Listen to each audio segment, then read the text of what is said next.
여러분 안녕하십니까. 아침의 매일경제입니다. 오늘이 7월 1일이죠. 올해의 절반이 지나고 하반기가 이제 시작되는 날인데요. 여러분 모두 힘차게 오늘 하루 출발하시면 어떨까 합니다. 저는 이상훈입니다. 자, 그럼 신문 일면 기사부터 여러분께 상세히 전해드리겠습니다. 오늘은 5개 일면 기사가 준비되어 있습니다. 우선 첫 번째 보시죠. 자, 동아일보 일면 기사인데요. 인사, 추경, 그리고 특검 몰아친 이재명 정부 한 달. 전체적인 평가를 담고 있군요. 이르면 이번 주에 내각 인선을 마무리할 예정이다. 지금 장관 자리 2자리가 아직 인선이 안 된 상태예요. 그리고 취임 30일 맞는 3일 첫 기자회견 예고됐습니다. 그 가운데 특검, 추경 속도전을 벌일 것으로 보인다. 이렇게 얘기가 나와 있습니다. 그리고 한 줄 걸쳐 있죠.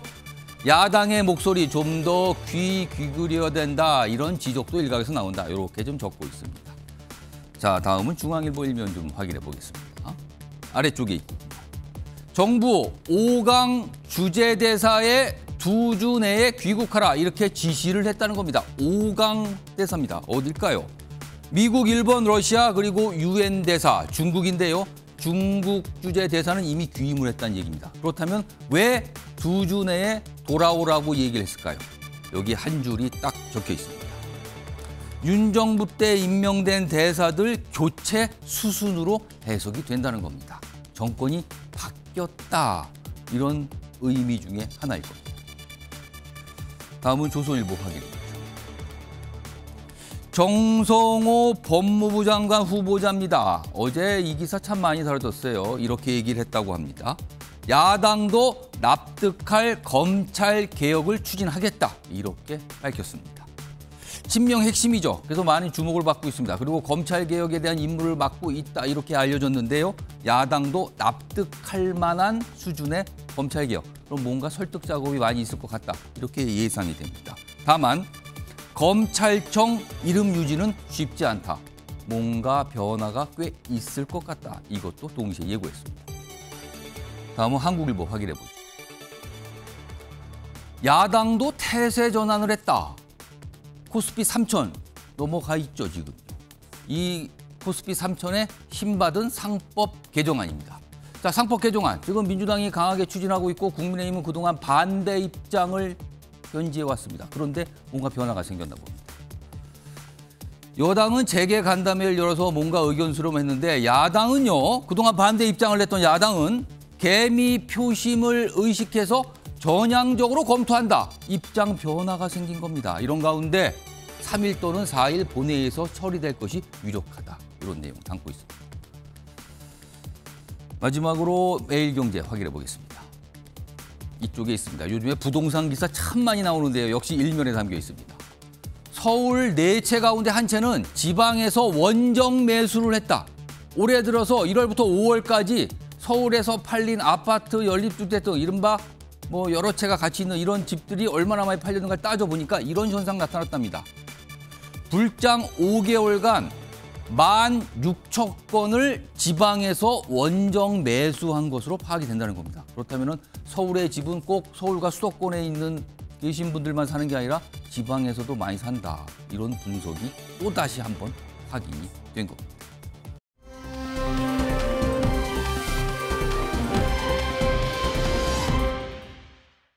이 3명이 등장을 하는데요. 제목이 이렇습니다. 위에 작은 제목. 한국 이렇게 더운 나라였나요? 다들 더워서 굉장히 힘들어하는 모습인데 우선 사진 보면 여기는 외국인으로 보이고요. 양쪽에는 지금 어린이 2명이 굉장히 힘들어하고 있습니다. 지금 보면은요. 어제 경복궁 주변에서 포착된 이 나들이 객들의 모습인데요. 어제 전국 대부분의 폭염특보가 발효가 됐습니다. 그리고요, 어제 열대야 많은 분들 잠 설치셨을 텐데요. 오늘도 아마 비슷한 현상 나타날 것 같습니다. 그리고 이 열대야가 어제까지 6월이었잖아요. 4년 연속 6월 열대야 현상이 나타난 겁니다. 더워도 지금 너무 덥습니다. 그리고 너무 더위가 빨리 온 듯도 합니다. 자, 지금까지 일면 기사 여러분께 전해드렸고요. 오늘은요, 특별히 여야 국회의원 2분 이 스튜디오에 모셨는데요. 한 분씩 소개해드리겠습니다. 자, 우선 정준호 더불어민주당 의원 나와 계십니다. 안녕하십니까. 그리고 그 옆에는요, 최수진 국민의힘 국회의원 자리하고 계십니다. 안녕하십니까.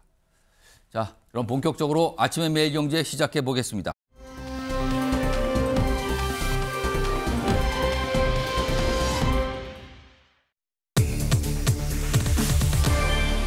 자, 첫 번째 키워드 가장 빠른 회견입니다. 회견 얘기 나오는 거 보니까요. 앞에 일면 기사하고 연결이 되죠. 이재명 대통령의 취임 30일 기자회견. 이게 어제 예고가 됐거든요. 하나씩 좀 전해드리죠. 오는 3일입니다. 취임 30일 첫 회견 예정돼 있고요. 그런데 역대 가장 빠른 대통령의 회견이라는 거예요.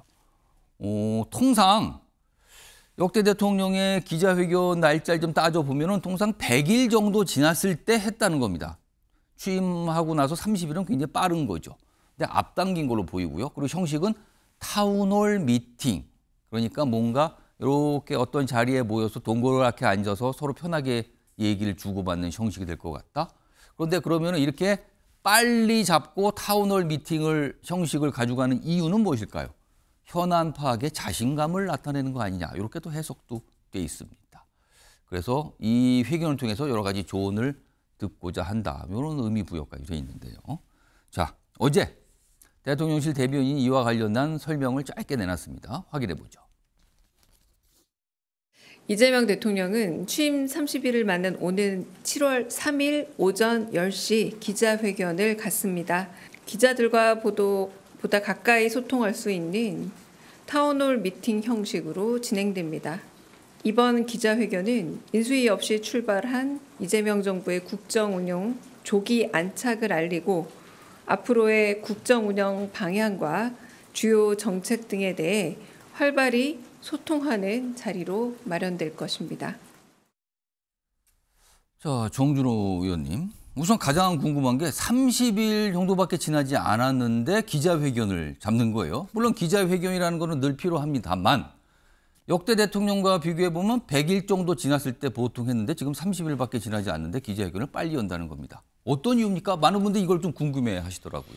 예, 공식 취임식을 연기하고 예. 기자회견을 앞당겼습니다. 대단한 자신감인데요. 한 세 가지 키워드 정도로 말씀을 드리면 자신감, 코스피, 그리고 국민의힘 이 정도로 말씀을 드릴 수가 있는데 앞에 자신감은 아까 기사에서 잠시 설명이 됐어요. 근데 코스피와 국민의힘 얘기가 나왔습니다. 예. 어떤 이유입니까? 지금 취임을 하자마자 코스피가 3,000을 돌파를 해가지고 상승 국면에 있기 때문에 그 취임에 대해서 제4기 민주정부에 대해서 시장이 반응을 한다. 이 좋았던 분위기를 상승세로 계속 끌고 나갈 수 있는 동력을 빨리 확보하는 게 좋겠다라는 얘기가 하나가 있겠고, 예. 그다음에 어제 이제 국민의힘 그 김용태 비대위원장이 이제 퇴임을 했었는데 아직 예. 야당 지도부가 정리가 좀 안 돼 있는 상태이기 때문에 전국 주도권을 이때 잡기가 가장 좋고 여러 가지 강한 드라이브 그 설명을 좀 하면서 국민적인 동의를 얻어내기에 가장 적기라고 생각을 해서 하루라도 빨리 기자회견을 하겠다라고 결심을 한 것으로 예측을 하고 있습니다.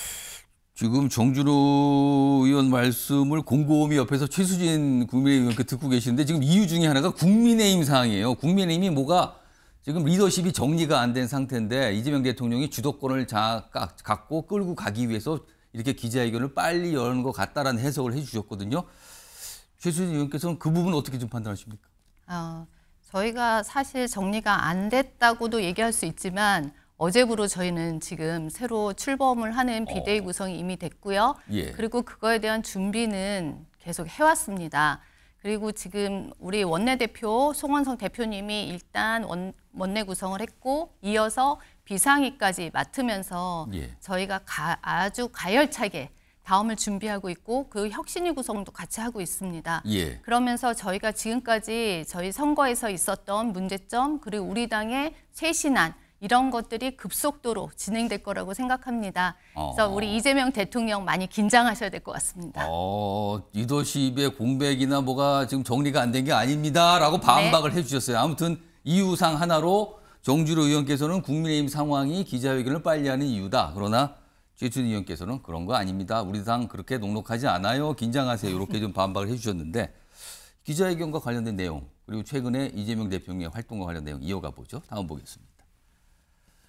최근에 이제 주목을 받는 게 이재명 대통령이 많은 일정을 좀 소화를 했어요. 여기 보면 6월 10일이 대표 나왔는데 뭐 거래소 방문, 그다음에 울산 AI 데이터 센터 출범식, 그다음에 전남 광주 타운홀 미팅 등등등 이렇게 있었는데 이 자리에서 사실 그동안 이재명 대통령이 뭔가 이 토론회나 이 자리를 주도하는 마치 사회를 보는 듯한 모습이 있었는데 여기 발언들이 좀 소개돼 있네요.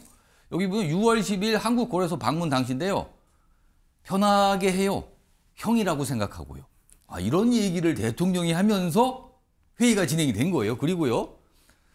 6월 20일 울산 AI 데이터 센터 출범식에서는요. 한 말씀씩 하세요. 우리 정치인들 말 못하면 죽어요. 발언 기회를 많이 주겠다는 뜻 같기도 하고요. 이런 얘기도 있었다고 합니다. 이건 25일인데요. 주상적 얘기는 안 했으면 좋겠어요. 구체적으로 뭐가 필요한지 말씀해 주시죠. 그리고 다른 곳에서는 이렇게도 얘기했다군요. 자료 내용은 아실 거고요. 속마음이나 얘기해 봅시다. 뭔가 직접적으로 빨리 들어가는 듯한 분위기가 느껴지죠. 자, 그럼요. 이와 관련된 목소리 아침의 일경제가 영상으로도 준비했습니다. 보시죠. 이렇게 대통령님을 만나 뵙게 돼서 영광스럽고 또 한편으로 제가 처음 진행을 하다 보니 말씀을 드리다 보니까 좀 긴장되는 면도 있습니다. 편하게 하세요. 형이다 이렇게 생각하고. 네, 이후 행사 관계로 대통령님 마무리 말씀을 들어야 될 것 같은데 의원님들 괜찮으시겠습니까? 그래도 한 말씀씩 하세요. 네. 우리 정치인들 말을 못하면 죽어요. 네. 재미.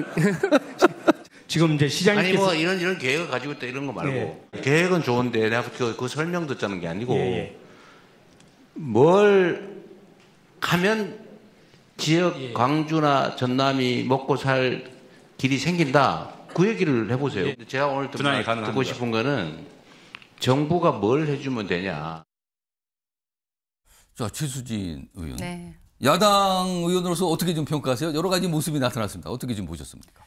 대통령께서 아주 편하게 말씀하시고 또 격없이 얘기하시는 거에서는 저는 좋다고 생각을 합니다. 예. 그런데 이제 여기서 조심해야 될 점이 속마음 얘기하시죠, 바로. 이래서 얘기를 이제 가볍고 또 친근하게 하시지만 그러다 속마음 제대로 얘기하다가 그거에 대한 저는 분명히 응징이 있을 거라고 생각합니다. 그리고 또 하나 문제점은 대통령께서 성남 시절 때, 그다음에 그 경기도지사 때, 지금 대통령일 때 그 말들이 계속 바뀌고 있는 거죠. 대통령 한마디 한마디가 기록되고 그런 것들이 뭐 유튜브나 이런 기록들이 신문기사들에 이렇게 다 나와 있습니다. 예. 그래서 나중에 대통령께서 어떤 일관적인 일을 할 때 이런 것들이 문제가 될 수도 있어서 제가 이제 드리고 싶은 청은 항상 일관성을 가진 모양으로 얘기를 하시고 사람들이 속마음을 얘기하고 솔직히 얘기할 때 그런 것들에 대해서 진심으로 받아주고 그러면 대통령으로서 아주 훌륭하신 존경받는 대통령이 될 거라고 생각을 합니다. 정준호 의원께서 지금 최수진 의원이 조언을 해주셨어요. 그러면서 뭐 솔직하게 얘기해 보세요. 편안하게. 그렇지만 진짜 솔직하게 얘기할 수 있겠는가. 약간 이런 취지의 얘기까지 하셨는데 어떻게 좀 보셨습니까? 지금 약속대로는 없다. 이런 정도로 저희가 이제 한번 정리해 볼 수가 있을 것 같고요. 그다음에 이제 지금 저희가 지역구가 광주인데 광주 전남 타운홀 미팅이 후폭풍이 아직도 가라앉지 않고 굉장히 후폭풍이 굉장합니다. 많은 분들이 지금도 말씀하십니다. 그 이재명 대통령이 취임 전부터 공언을 했던 얘기 중에 하나가 국무회의와 비슷하게 전국 시도지사들을 모아서 그분들과 회의를 하면서 국정상황을 논의를 하겠다는 얘기를 했었는데 그에 앞서서 약속대로는 없으니 준비 잘해서 회의 들어올 각오를 단단히 해라라고 하는 그런 좀 오늘 사전 행사로서의 타운홀 미팅이 진행이 되고 있다고 생각을 합니다. 그렇군요. 그래서 지금 3일 기자회견이 잡혔는데 역시 타운홀 미팅 형식으로 하겠다는 겁니다. 그러면은 모습이 지난 25일 전남 광주 타운홀 미팅 이런 형식과 비슷할 수가 있을 것 같습니다. 자, 그런데요. 이재명 대통령 앞에 지금 당장의 과제 하나는 김민석 국무총리 후보자 인준 문제입니다. 지금 국민의힘, 야당인 국민의힘은 반대하고 있거든요. 그리고 뭐 농성도 좀 하는 모습이 있어요. 그와 관련된 내용 좀 사진으로 하나 확인해 볼까요? 이런 모습인데요. 여기 김민석 후보자가 있죠? 그리고 맞은편에는 국민의힘 의원분들이 있는데 특히 나경원 의원. 지금 국회 본관에서 지금 약간 농성을 좀 벌이고 있어요. 이걸 가지고도 서로 뭐 여야가 뭐 농성이 뭐 웰빙이냐 아니냐 막 이런 실랑이가 벌이고 있는데 어제 두 인물이 만났습니다. 국회 안에서요. 자, 그러면은 어떤 모습들이 있었는지 확인해 보겠습니다. 단식하시는 건 아니지? 단식하지 마. 단식해도 안 내려올 거잖아. 응? 그래 확실히. 아이, 우리 유관성이 이래. 나경원 의원님이 원래 좀 자료 좀 내요. 자료 좀. 우리 자료를 다 드렸어요. 증여세 자료 안 냈다고 그러니까 그건 아니, 빨리 자료를 내세요. 다안 나들을 해가 안 내. 자료를 안 하셨어요. 내셨다고 우리 당 무슨 고생을 했어요. 자, 수고. 자, 정주로 의원. 사실은 좀 국민의힘에서는 반대하면서 사실은 얼마 전에 이재명 대통령이 시정연설을 위해서 국회를 방문했을 때도 뭐 일부 국민의힘 의원들은 대통령에게 그거 임명 취소해야 됩니다. 이런 얘기까지 했거든요. 지금 민주당 입장은 인준안 본회의 처리하겠다. 이건 변함이 없는 상황입니까? 네, 전혀 뭐 분위기는 변함이 없고요. 인사청문회에서 총리 후보자의 뭐 소위 말해서 급소까지는 안 찔린 상황이고, 예, 뭐 전선 현성이라는 게 날카롭게 지금 돼 있지 않기 때문에 장외전으로 와서도 그래서 뭐 오늘 뭐 평화하는 수준의 대화가 이루어진 것만 보더라도 뭐 김민석 총리 후보자에 대해서 인준을 미룰 이유는 없는 것 같고 빨리 내각을 안정시키는 게 맞는 것 같습니다. 지금 날짜는 어느 정도 지금 민주당에서 예상하고 있습니까? 언제쯤 처리하는 걸로 뭐 3일 본회의 얘기가 가장 많이 나오는 것 같고요. 아마 오늘 정도 일정이 확정되지 않을까 기다리고 있습니다. 4일까지가 6월 임시국회 끝나는 날이죠. 4일. 그럼 3일 정도로 지금 예상하고 있다 그 말씀이네요. 최수희 의원께서는 김민석 후보자 어떻게 좀 판단하십니까? 제가 농성장에 들렸었는데 저 얘기를 우리 나경원 의원께서 하시더라고요. 아, 만났다 방금 전에? 네, 만났다. 그래서 자료 좀 내라 했더니 다 냈다고 했다. 오히려 우리 국민의힘에서 보지 않고 있더라. 아, 어떻게 저런 거짓말을 하십니까? 이 자리에 오셔가지고 그것도 농성하는 사람들한테. 그랬더니 자료 또 뭐 추가로 낼라 해도 주진 의원 때문에 뭐 사과하면 내겠다? 저는 깜짝 놀랐습니다. 총리 후보께서 여기까지 와서 저렇게 말씀하시면 안 되죠. 지금 국민의힘에서 요청하는 자료 거의 다 안 내셨습니다. 심지어 나중에 본인이 내겠다고 하는 자료조차 내지 않았습니다. 그리고 국민들의 의혹이 얼마나 많이 짙어지고 있습니까? 지금 돈의 수상한 흐름부터 시작해서 논문 표절 41%나 됩니다. 뿐만 아니라 다양한 정말 비리, 우리가 알고 있는 모든 총체적인 비리가 다 거기서 나오고 있습니다. 지금 현재. 뭐 아들 문제부터 시작해서 증여세. 그래서 지금 현재 그 모든 주위에 있는 모든 환경들에 대한 증거에 대한 증빙을 본인은 지금 하지 않으셨고요. 저희 입장에서는 이런 총리가 우리나라에 나올 수 있다는 거는 역사상 정말 처음입니다. 그래서 많이 국민들 또한 많이 개탄하고 계실 거라 생각합니다. 자, 민주당은 본회의에서 인준안 처리하겠다는 입장은 전혀 변함이 없다. 그 날짜도 한 3일 정도로 지금 예상하고 있다는 거고 국민의힘에서는 계속 비판적 입장을 내고 있는데 뭐 3일 또 어떤 모습일지 그리고 오늘도 여러 여야가 만나서 이 얘기를 좀 할 것 같아요. 기다려보죠. 자, 이런 가운데요. 지금 국회에서 굉장히 중요한 이슈 중에 하나는 추가 경정 예산안 처리 문제입니다. 원래 본 예산이라는 게 있죠. 매년 말에 만들어내는데 그거보다 더 쓰는 돈이 생길 때, 돈을 더 써야 될 때 필요할 때 추경이라는 걸 만드는데 지금 두 번째 올해 들어 추경이 있거든요. 근데 이게 첨예하게 대립을 좀 하고 있어요. 기사로 좀 소개해드리죠.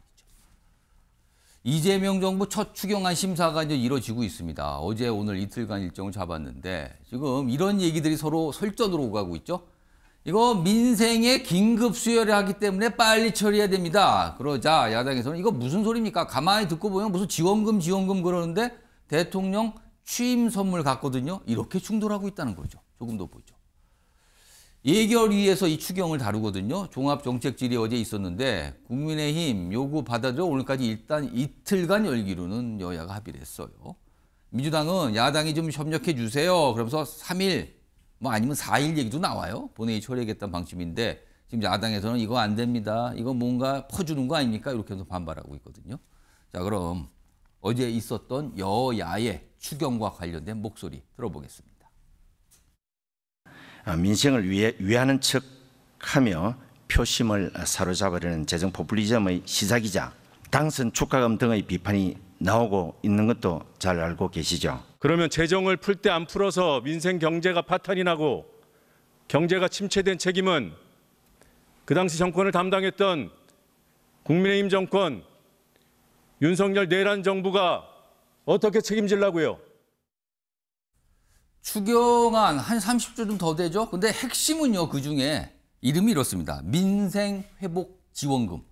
그러니까 모든 국민에게 일단 15만 원을 줘요. 그리고 형편이 조금 어려우신 분들한테는 더 줍니다. 최대 50만 원까지. 15만 원에서 50만 원 정도까지 지원금을 주는 부분. 이 부분을 놓고 여야가 지금 치열하게 설전을 어제 벌인 겁니다. 자, 그런데 오늘 이런 기사도 하나 더 나와 있습니다. 보겠습니다. 비수도권은 3만 원, 농어촌은 5만 원, 민생회복지원금 더 준다. 그러면 어떻게 되는 거죠? 최대가 지금까지는 50만 원으로 알려졌는데 농어촌의 경우 5만 원이 더해지면 55만 원까지가 되는 거죠. 30조 추경심사 야당 반발에 이틀째 진행이다. 이런 내용이 좀 추가됐어요. 조금 더 뭔가 더 지급하는 방안이 얘기가 내부적으로 되고 있는 것 같다. 이런 얘기까지 나오고 있습니다.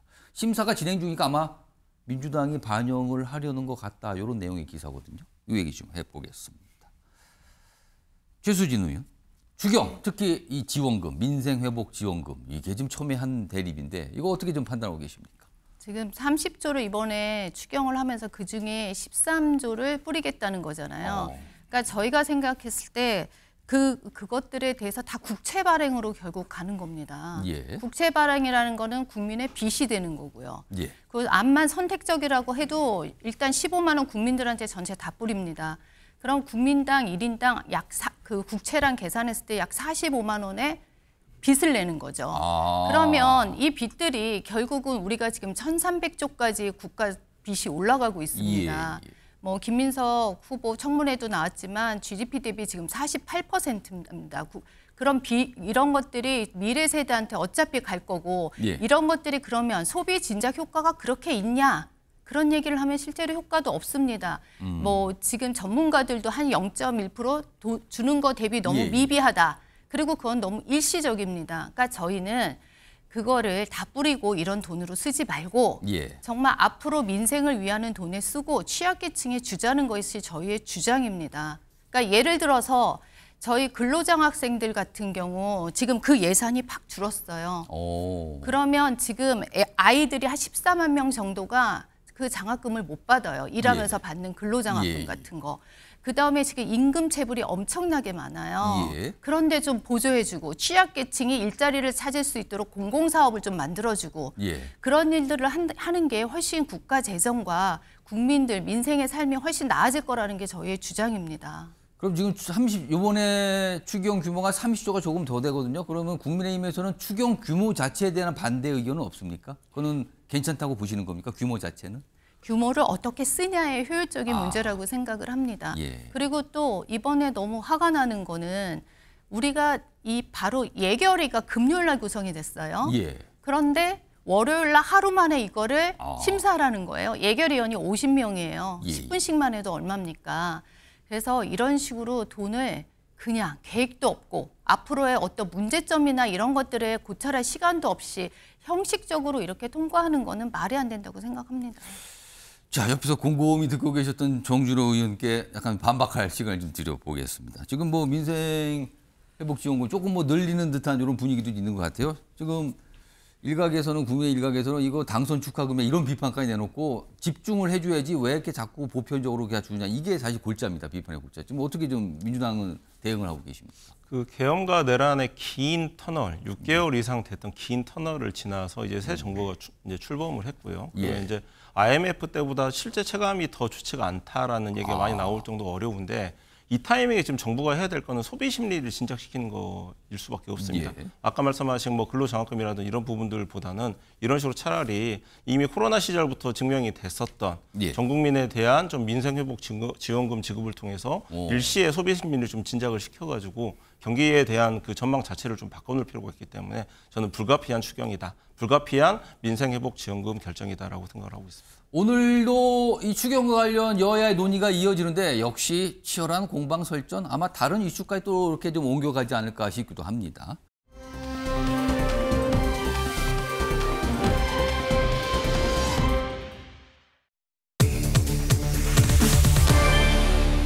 자, 이걸 어떻게 읽을까요?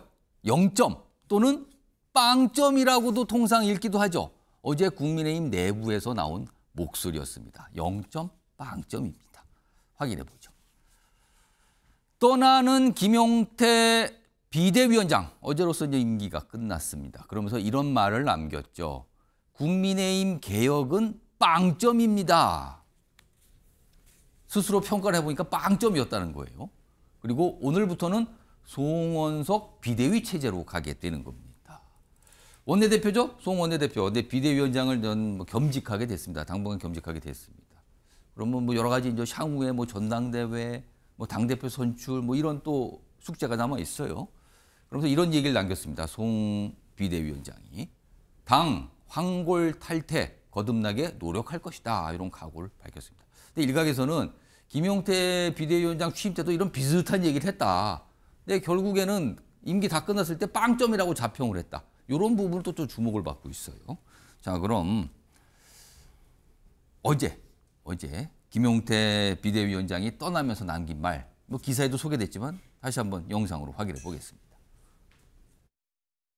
비상대책위원장으로서 전국을 다니면서 들었던 가장 가슴 아팠던 말씀은 국민의힘을 해체하라라는 말씀이었습니다. 기득권 구조가 있다면, 그리고 그 기득권이 당의 몰락을 가져왔으면서도 근본적 변화를 가로막고 있다면 국민의힘에는 더 이상 미래가 없습니다. 저희 개혁에 대한 점수를 말씀드리면요, 빵점이라고 생각합니다. 비대위원장이 임기를 끝내고 떠나면서 빵점이라고 얘기하는 것도 굉장히 이례적이에요. 기사 하나 더 이어가 보죠. 다음 내용입니다. 자, 여기 있습니다. 국민의힘 개혁 의지 빵점이다. 앞에서 나왔던 0점 빵점 얘기 다시 한번 나왔죠. 기득권 세력 와해돼야 된다. 퇴임 회견에서 친윤계 등 구주류를 직격했다는 겁니다. 구주류 또는 기득권 세력 이렇게 표현이 됐는데 요 얘기 좀 해보겠습니다. 다만 요 얘기 다시 한번 강조해야 돼요. 요 얘기 윤석열 전 대통령 탈당을 이끌어낸 일은 임기 중의 성과다. 이렇게 또 자평을 추가를 했습니다. 아, 요건 성과입니다. 라는 설명이에요. 자, 요거는 국민의힘 소속이신 최수진 의원께 먼저 질문을 좀 드려야겠네요. 김용태 비대위원장의 자평 두 가지인데 우선 빵점이라는 자평, 개혁이 빵점입니다. 그리고 또 한 가지는 구주류 또는 기득권 세력이 변화를 막고 있다라고 얘기했어요. 이거는 무슨 상황을 지금 얘기하는 겁니까? 김용태 비대위원장께서 지금 우리 선거에 대비해서 그러니까 비대위원장으로서 많은 역할도 했고 또 그 선거에 대한 패배 그걸로 결국은 이제 마무리를 하게 됐습니다. 당연히 패배한 당에서 개혁이 지금 없었다, 빵점이다. 저 말에는 같이 공감을 하고 있고요. 근데 지금 저희가 단순히 지금 개혁의 의지가 없는 건 아닙니다. 그거는 확실하고요. 모든 저희 107명의 국민의힘 국회의원들께서는 개혁해야 된다, 혁신해야 된다. 이거에 대해서는 한 마음을 지금 이미 모아졌고 그거에 대한 방법에 대한 문제를 지금 토론을 하고 고민을 하고 있는 중입니다. 근데 친윤계 등 구주류를 직격했다. 사실 우리 당이 전체적으로 보면 부산이나 경남, TK나 PK 중심의 유권자들이 거의 기반을 좀 닫고 있다고 저는 생각을 합니다. 유권자도 그렇고 그쪽에서 국회의원도 당선된 그렇고. 의원분들도 많이 그렇죠. 계시죠. 그러면 지금 우리가 그나마 보수로서 이 자리를 유지했던 거는 그들의 힘이었다고 생각을 합니다. 그거를 전면 부정할 수 없습니다. 근데 다만 거기서부터 우리가 혁신이나 다양한 중도층을 흡수하는 일, 이런 일들이 저희 당이 앞으로 해야 될 혁신 과제라고 생각을 합니다. 그래서 무엇보다도 지금 전당대회를 저희가 서두르고 있잖아요. 제일 빠른 시일 내에 좋은 당대표를 모시고 당 개혁을 추진하자. 그러면 당대표 선출 때까지는 기다릴 수 없으니 혁신위원회를 구성을 해서 그것들의 의견을 모으고 혁신이 안을 만들어 놓고 당대표가 되면 이어서 바로 혁신할 수 있는 그런 프로세스를 지금 밟아가는 거, 그런 것들을 통해서 하고 있고요. 그래서 아까 말씀드렸다시피 원내대표가 겸직을 하면서 전체를 좀 모아가고 통합하고 새로운 아이디어를 만드는 일들을 바로 오늘부터 착수해서 진행될 예정입니다. 그러면 김용태 이제는 전 비대위원장인데요. 그렇죠. 기득권 세력이 와야 된다. 이거에 대해서는 공감이 조금 힘들다 이런 입장이신가요? 그죠? 예, 공감하지 않고 지금 저희가 다양한 훌륭하신 대표 선수들이 있습니다. 근데 우리 당이 정말 다양한 구조로 이루어져 있고요. 그런 분들이 같이 한 마음을 모아서 같이 저는 가야지 누구를 배척하고 누구는 안 되고 이런 형태로는 개혁이 일어날 수 없다고 생각합니다.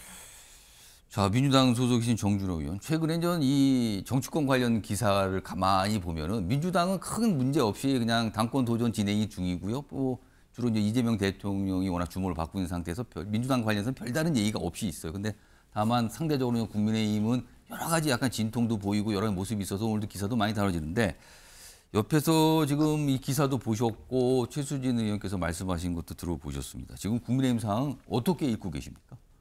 저도 청년 정치인이지만 우리 김용태 비대위원장 바라보기가 굉장히 안타깝고요. 예. 선배 정치인들 좀 비판을 받아야 될 부분이 분명히 있습니다. 내란의 강을 빨리 건넜어야 되는데 늦게 건넌 후과가 이런 겁니다. 그 질문 청년 비대위원장이 짊어지고 있는 거고요. 윤석열 대통령에 대한 탈당이나 제명 대선 전에 있었어야죠. 그리고 나서 대선 이후에 젊은 비대위원장이 그 이후 작업을 할 수 있게 맡겨줬어야 되는데 그런 구조적 문제점을 그대로 남겨준 채로 젊은 비대위원장 내세워서 일을 하다 보니까 김용태 비대위원장이 윤석열 탈당이 그나마 임기 중의 성과라 이런 정도 자평할 수밖에 없는 구조가 만드는 거죠. 선배 정치인들이 이거를 만들어주고 마음껏 개혁해봐라라고 했어야 되는데 그렇지 못한 부분이 너무나도 지금도 제가 상대 당에서 바라보기에도 안타깝습니다. 같은 청년 정치인으로서 안타까움을 느끼신다 이렇게 좀 말씀하신 게 핵심인 것 같네요. 지금요. 일단 국민의힘, 제1야당이 된 국민의힘의 모습 최근에 많이 다뤄진다. 오늘 나온 기사들도 그런 맥락을 좀 갖고 있어요. 이런 가운데 좀 두 가지 기사를 연속적으로 시청자 여러분께 전해드리겠어요. 여기는 국민의힘이 등장을 합니다. 자, 그런데 이게 과연 어떤 의미일까? 이걸 시청자 여러분께서 좀 생각하시면서 기사를 좀 보셨으면 어떨까 하는 생각이 드는데 우선 첫 번째 보시죠. 이 사진은 배추도 있는데 어제 있었던 모습이에요. 이른바 이제 이게 국민청문회인데 김민석 총리 후보자 청문회는 끝났어요. 그런데 이제 국민의힘이 국민청문회라는 이름으로 다시 한번 이런 비슷한 과정을 겪고 있는데 제목 보겠습니다. 큰 제목으로 나와 있는데요. 배추 18포기 놓고 자체 김민석 청문회를 연 야당. 그렇습니다. 여기 보면 농민 그리고 김경률 회계사 등 참석해서 이제 비판적 입장을 냈는데 여기 사진에 보니까 이게 18포기입니까? 배추가 쌓여 있어요. 이런 모습까지 있습니다. 작은 제목 하나 보죠. 이 기사의 핵심은 이거 같아요. 이 부제 좀 크게 보겠습니다. 이 마지막 줄에 있는데 김민석 후보자 인준 저지 어려운 현실을 반영하는 것 같다. 그러니까 이거라도 그냥 하는 것 같다. 숫자상, 의원 숫자상으로는 저지가 어렵다. 이런 현실 반영한 거다는 얘기인데요. 자, 그럼 어제 뭐라고 표현할까요? 이거 청문회입니까? 행사입니까? 아무튼 이와 관련된 영상 준비된 게 있습니다. 확인해 보시죠. 마지막으로 번외로 전 이 부분도 꼭 우리가 김민석 후보자를 부적격 판정한 배추가 이렇게 놓여져 있네요. 사실 저 배추가 뭐 죄도 없는데 농민의 한 사람으로서 배추한테 상당히 미안하고 배추 농사에 투자하는 분을 지금까지 살면서 혹시 만나보거나 들은 사례가 있습니까? 그렇게 뭐 투자를 해갖고 돈을 다달이 얼마를 받고 하는 거는 사실 있을 수가 없는 이야기를 하기 때문에. 그러니까 김민석 후보자가 뭐 배추 농사에 뭐 몇 억을 투자해서 매달 돈을 받다 이 부분을 지금 파고든 내용이에요. 지금 어제 그 모습에 대한 설명들이 있었고 비판적 입장이 나왔는데 그리고요 또 다른 기사가 있습니다. 다음 내용 보죠. 이거는 제목에 어떤 평가가 좀 담긴 것 같아요. 무기력한 야당이다. 상법 개정안 반대 안 할 것. 그동안 반대했었는데 입장을 바꾼 게 무기력한 거 아니냐.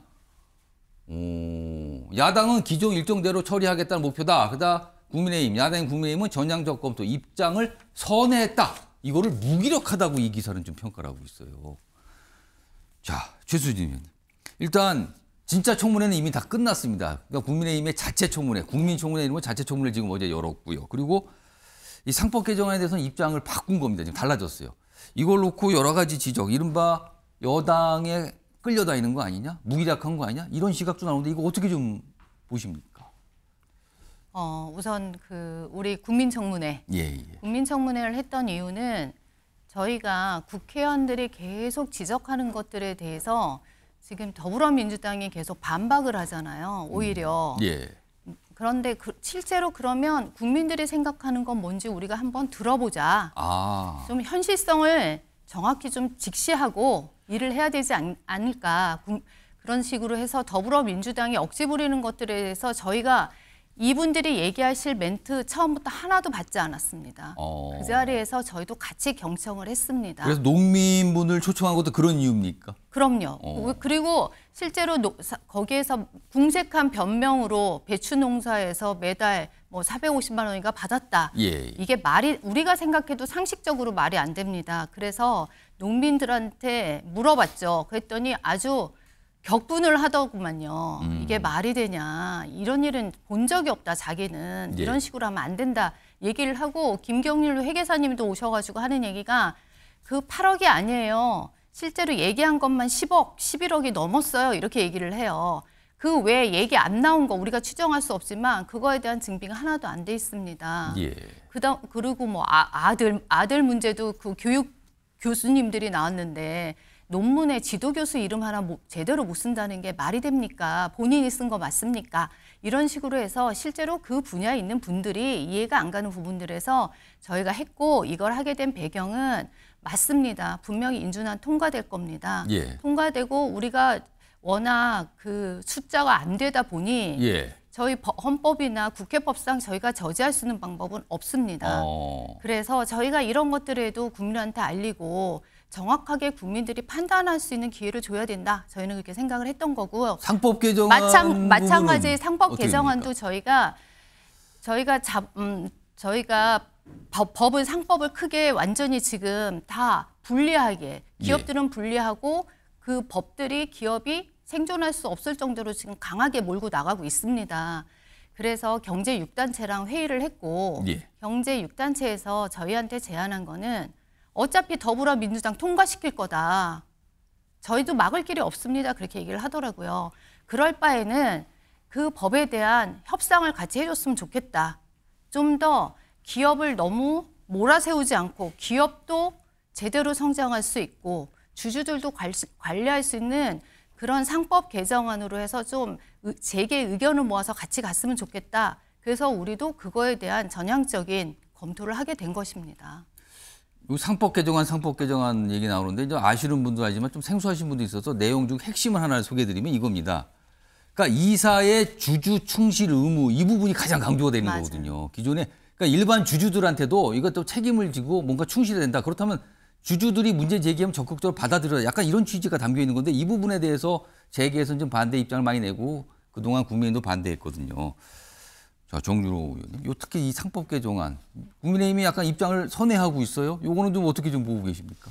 제 국회의원 임기 첫 1호 법안이 저 상법 개정안인데. 아, 그러셨군요. 예, 그래서 이거는 그 상법 개정안 관련해서 그 야당이 태도를 바꾼 부분은 무기력하다라기보다는 무기력하다는 부분은 앞에 배추 관련된 부분. 아, 그 청문회 국민 청문회 그 부분이 무기력한 보시고. 거고 상법 개정안과 관련된 입장선에는 이거는 이슈 파이팅과 관련된 굉장한 모범 사례입니다.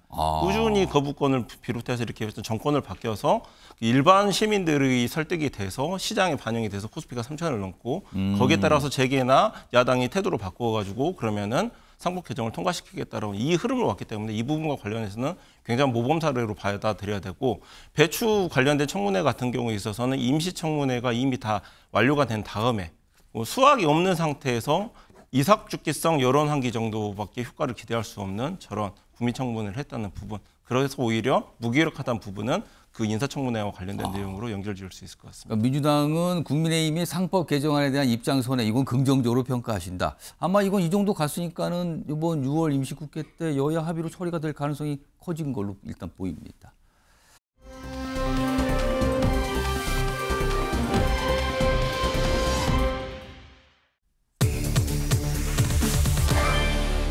오늘 조사 무산 키워드가 이렇게 나왔습니다. 자, 그럼 어떤 기사가 준비되어 있는지 확인해 보죠. 내란 특검 오늘 윤석열 전 대통령 조사 사실상 무산됐습니다. 오늘까지 나와라 했는데 윤석열 전 대통령 측에서 어렵다 이런 입장 냈죠. 그러자 특검이 또 부릉뗀 마지막 조치를 할 수밖에 없습니다. 이렇게 입장을 냈습니다. 그럼 궁금해지죠. 이 마지막 조치란 건 무엇일까? 여기 있습니다. 일단 오늘 사실상 무산된 것 같아요. 이 시간까지도 뭐 소식이 없으니까요. 그러면은 특검이 4일 또는 5일 다음 소환 일정 될 것이다라고 다시 한번 통보를 하겠다는 거예요. 자, 그런데도 안 나오면은 마지막 조치 바로 이겁니다. 체포영장 또는 이것을 넘어서 구속영장 청구까지 염두하고 있는 거 아니냐. 이렇게 얘기가 나오고 있습니다. 지금 윤석열 전 대통령 측은 오늘 7월 1일인데 오늘 안 되고요. 5일 이후, 5일이나 6일 정도는 가능한데 그때 나오겠습니다. 이런 입장을 냈습니다. 뭔가 날짜가 안 맞아요, 지금 서로. 자, 그럼요. 요 내용과 관련돼서 하나 더 이어가 보죠. 다음입니다. 자, 윤석열 전 대통령 5일 이후로 소환 연기해 주세요. 이런 요청의 특검. 일단 재소환 요청할 겁니다. 통보할 거예요. 그리고 그것도 안 되면 마지막 조치, 구체적으로 체포영장 가능성 있습니다. 이렇게 꺼내놨어요. 앞선 내용과 좀 겹치죠. 그리고요. 지금 이거는 내란 특검을 말하는 거예요. 그런데 지금 또 다른 특검 있죠? 김건희 특검이 있습니다. 여기 옆에 있는데 이게 내일 전판식 열고 본격적으로 시작이 돼요. 자, 그럼 여기 보시면 여러 가지 얘기가 나와요. 지금 여기 특검. 그런데 뭐 16가지 정도 수사 대상이라는데 좀 압축하면 뭐 4대 의혹이라고 그러죠. 도이치모터스 그리고 삼부토건 등 주가 조작. 이게 대표적입니다, 지금요. 그리고 뭐 건진법사 게이트, 명태균 씨 의혹 관련된 거, 양평고속도로 수사 대상이 참 많습니다. 요것도 본격 진행된다는 거죠. 자, 그럼요. 이 김건희 특검과 관련돼서 어제 좀 설명들이 나왔는데요. 확인해 보시죠. 저희가 16개 대상 사건 전부에 대해서 꼼꼼히 살피고 사안의 성격에 따라서 철저하게 준비해서 진행되도록 하고 있는 중입니다. 여사 측이 요청할 경우 광화문으로 소환이 안 될 수도 있나요? 그걸 생각해보지 않았습니다. 자, 이 얘기 좀 해보겠습니다. 지금 서영주 전 민주당 상근 부대변인이 나와 계시고요. 그리고 윤주진 국민의힘 미디어특위위원도 자리하고 계십니다. 우선 윤주진 위원께 오늘 조사 사실상 무산된 걸로 보여요. 그리고 날짜 언제 출석할 2차 소환인데 이 날짜를 놓고 특검에서는 원래 오늘 나오라고 그랬는데 사실상 거부한 걸로 보이고요. 그렇다면은 다음 4일 정도를 한 번 더 통보하겠다. 그리고 그것도 안 되면은 마지막 조치 들어갑니다. 그리고 윤석열 전 대통령 측은 오늘은 안 되고요. 5일 이후로 날짜 다시 잡아주세요. 이런 입장이에요. 이거 계속 이게 반복되고 있거든요. 어떻게 보십니까? 참 소모적인 기싸움 같습니다. 그러니까 지금 윤 전 대통령 측은 특검의 어떤 일정, 그러니까 일방적으로 끌고 나가는 이 수사 동력에 질질 끌려가지 않겠다. 뭐 이런 작심을 한 것 같아요. 네. 그래서 사실은 윤 전 대통령 측은 뭐 체포영장 발부는 물론이고 구속영장까지 뭐 정면 돌파하겠다 이런 입장인 것 같아요. 구속적부심 심사 갔을 때 만약에 기각이 된다면은 이로써 이제 한번 기세를 꺾어보겠다 이런 의지 같습니다. 예.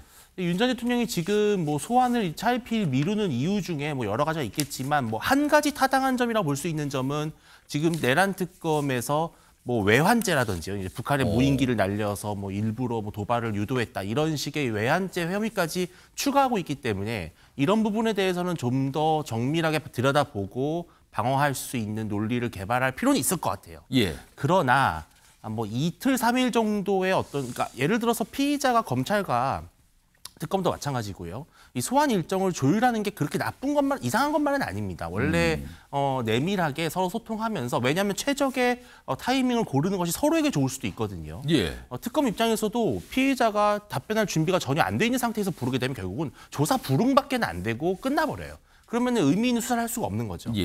그래서 저는 뭐 조율하는 것까지는 뭐 불가피할 수 있는데 윤 전 대통령이 이런 식으로 결국은 소환에 응하지 않겠다라는 의도를 내비칠 경우에는 그러면 특검도 강공으로 갈 수밖에 없고 그렇다면 제가 봤을 때는 재판부에서도 계속해서 방어권만을 보장해주기는 어렵다고 판단해서 아마 체포영장 발부라든지 이런 수순으로 가지 않을까 싶어서 저는 윤 전 대통령이 즉각 소환에 좀 성실하게 임하는 모습을 보이는 게 더 유리할 것이다. 저는 이렇게 보고 있습니다.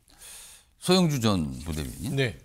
지금 윤석열 전 대통령과 내란 특검의 어제 상황 기사로 전해졌고 동시에 이제 김건희 특검이 이제 본격적으로 출발한다는데 네. 사실 김건희 특검과 관련해서도 많은 분들이 주목하고 계신 거는 김건희 여사에 대한 소환이 과연 언제 이루어질 것인가. 내란 특검은 굉장히 윤석열 전 대통령을 빨리 소환했거든요.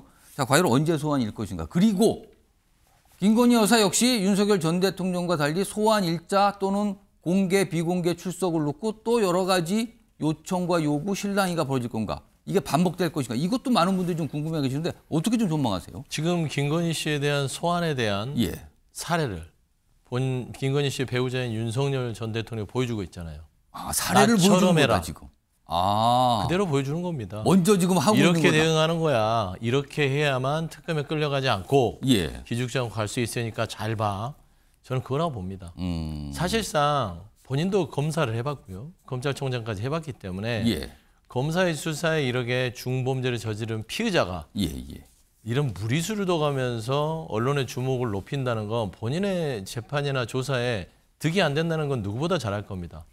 국민들 여론이 좋아지겠습니까? 검찰에서도 수사를 할 때 국민들의 기본적인 여론을 감안할 수밖에 없어요. 그런데 지금 최고 형량의 무기징역 사형에 되는 내란죄를 저지른 피의자입니다. 이건 전직 대통령을 떠나서 피의자 한 사람이에요. 대한민국 그 누구나 검찰에 가면 똑같이 조사를 받아야 되는데 이런 식으로 15시간 중에 5시간 조사받고 내가 소환을 건강이 안 좋아서 안 나갈 테니까 좀 기다려달라 하고 이런 피의자가 어디 있습니까? 이거를 그대로 지금 본인의 배우자인 김건희 씨에게 알려주는 거예요. 그리고 김건희 씨 이제 변호인들 16개이니까 얼마나 많겠어요. 자, 보고 잘 배워. 이렇게 하는 거야. 그리고 좀 불리하면 검사가 검찰청에서 확실한 증거를 들이밀 때는 일단은 소환을 늦춰서 그 기간을 벌고 그 기간 동안 증거에 대응할 수 있는 논리를 만들어야 돼. 그대로 말려 들어가면 이거는 우리는 끝장난다. 저는 이런 논리들을 지금 윤석열 전 대통령이 보여주고 있다고 봅니다. 왜 그러냐면 첫째 날 15시간 중에 5시간 받았고 오전 조사만 끝나고 오후에는 거부했잖아요. 오전에 조사받았던 게 일부 언론 보도에 보면 확실한 증거를 내밀었다. 이내 윤석열 측에서 당황을 했고 그래서 조사 거부가 이루어진 것이었다. 라는 것이었어요. 그런 보도 내용이 있습니까? 있습니다. 이게 이제 특검 측에서 흘러나온 얘기를 쓴 것인데 사실상 보면은 오전에 조사했던 게 체포 집행 저지입니다. 특수공무 집행 방해죠. 거기에 대해서 당시 경호처에게 윤석열 전 대통령이 직접적 지시를 한 부분들이 아마 드러나지 않았을까. 그러면 이제 전원이 아니라 어떻게 부인할 수 없는 확실한 증거를 내밀었기 때문에 정말 유야무야하면서 뒤늦게 조사에 임했는데 집으로 돌아가고 나서 나 5일 뒤에 나오겠어 라는 건 뭐겠어요. 이 증거에 대해서 대응 논리를 개발하거나 아니면 증거에 대한 인멸을 하거나 저는 그 시간을 벌기 위한 거거든요. 그러니까 앞서 얘기해서는 본인의 배우자에게 보여주는 거.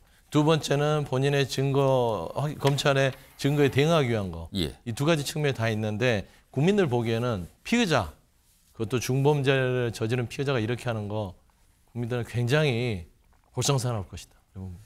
자, 일단 이런 상황으로 전개가 되고 있고 두 개 특검 이번 주에 그러니까 김건희 특검, 최혜병 사건 특검 이 두 가지도 역시 진행이 시작이 됩니다. 이런 가운데요. 오늘 보도 내용 중에서 굉장히 주목이 되는 내용. 이게 아마 계엄 선포 당시 상황과 관련이 좀 있어 보여요. 그 내용이 좀 보도되고 있습니다. 소개해드리죠. 이겁니다. 다음 내용. 특검. 그러니까 이 지금 수사가 진행 중이잖아요. 근데 한덕수 전 총리 계엄 사후 선포문에 서명 의혹에 대해서 수사하고 있다는 거예요. 이게 무슨 말입니까? 계엄이 선포가 됐는데 사후에 선포문에 서명을 한 거 아니냐? 조금 더 보죠. 윤석열 전 대통령 당시 대통령실의 부속실장을 소환 조사했습니다. 그런데 이런 내용이 좀 수사 과정에서 뭔가 나왔나 봅니다. 계엄일에 배부된 선포문엔 한덕수 전 총리 서명이 누락이 됐다 그래요. 없었던 거예요. 그런데 그 이후에 위헌 요소를 없애려 선포문 재작성했다는 의심이 있답니다. 서명한 거 아니냐 지금 다시 뒤늦게 뭔가를 다시 만들어서. 그러자 여기 보면 없었던 일로 하자 요청에 문건 폐기했다는 거예요. 그런데 지금 이런 내용이 나와요. 폐기됐어도 서명했다면 이거는 내란 방조가 된다. 가능성이 있다. 이렇게 됩니다. 아래 밑줄 부분 좀 보죠.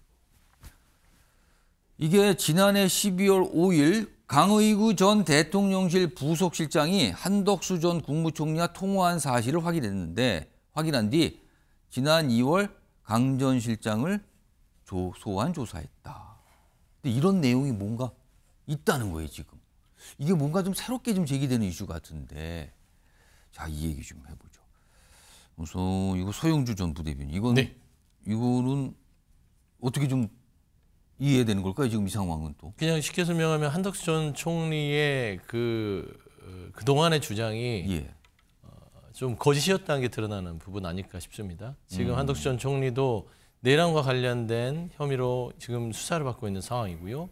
강의구 전 당시 대통령실 부속실장이 계엄령을 선포할 때 국무회의 조건인 서명을 받아야 됨에도 불구하고 그걸 안 받고 생략하고 계엄령을 선포했잖아요. 그런데 그 어떤 법적 요건을 갖추기 위해서 사후에 부속실장이 부랴부랴 우리가 한 것처럼 다 서명을 합시다. 해서 서명을 했다는 거 아닙니까? 근데 서명을 했는데 한덕수 전 총리는 서명을 했는데 뭔가 꺼림직해서 그거 좀 우리 없던 일로 하고 없던 일로 하자고 요청을 했다. 그렇죠. 폐기하자라는 그런 정황의 진술을 확보했다는 것인데 그게 지금 여기 보면은 이 검찰 특수본이 지난 2월에 이런 내용을 조사하고 최근에 이제 이첩을 했죠. 이런 내용들 다. 이게 뒤늦게 좀 알려진 거네요. 그러면. 그렇죠. 특수본이 쥐고 있던 것들을 특검에서 이걸 확인을 했던 부분이고요. 그러면 결국에는 한덕수 전 총리는 적극적은 아니더라도 최소한 내란에 동조를 했다는 혐의는 받을 수 있기 때문에 이 시사하는 바가 큽니다. 그래서 이게 법적으로도 사후에 서명을 했다면 그리고 폐기를 했다 하더라도 행위 자체가 이미 이루어졌기 때문에 여기에 대해서는 내란 동조 죄를 물을 수 있다라는 것이라서 일단 한덕수 전 총리가 좀 곤란하게 된 상황이다. 윤주진이요. 이렇다면 지금 내란 특검의 수사 범위가 또 늘어나는 상황으로 가는 걸까요? 이게 추가된 것 같은데 뭔가요? 아마 정확한 그 당시에 한 전 총리의 행위의 의도에 더 저는 초점을 맞출 것 같아요. 그러니까 기본적으로 큰 틀에서 봤을 때는 한덕수 총리가 그 당시에 윤 전 대통령의 비상겸에 대해서 부정적인 입장이었고 현장에서 만류했다라는 사실 팩트는 크게 달라지지는 않은 것 같아요. 다만 이제 사후에 이 서명의 문제에 있어서 일단은 전체적으로 이 사후 제작성되는 선포문을 작성한 그 주체가 한 전 총리는 아닙니다. 강의구 전 부속실장 측이 아마도 이런 위법성 논란을 의식해서 사후적으로 보완을 하려고 했던 것인데 그 다음에 바로 이제 한덕수 총리가 서명을 한 것인데 이 당시에 총리가 서명을 할 때 당시에 분위기가 너무나 급박한 상황 속에서 약간 좀 뭐랄까요? 좀 경황이 없는 가운데 했던 서명인지 아니면 치밀하게 서로 논의하고 합의해서 한 서명인지 이게 저는 관건일 거라고 보거든요. 그런데 사후적으로 다시 한 번 더 한덕수 총리가 이것은 논란이 될 수 있으니 없던 걸로 하자라고 한 것을 보면 결국은 한 전 총리가 사전부터 사후 선포문 작성에 주도적으로 적극적으로 협조했던 것은 아닌 것 같아요.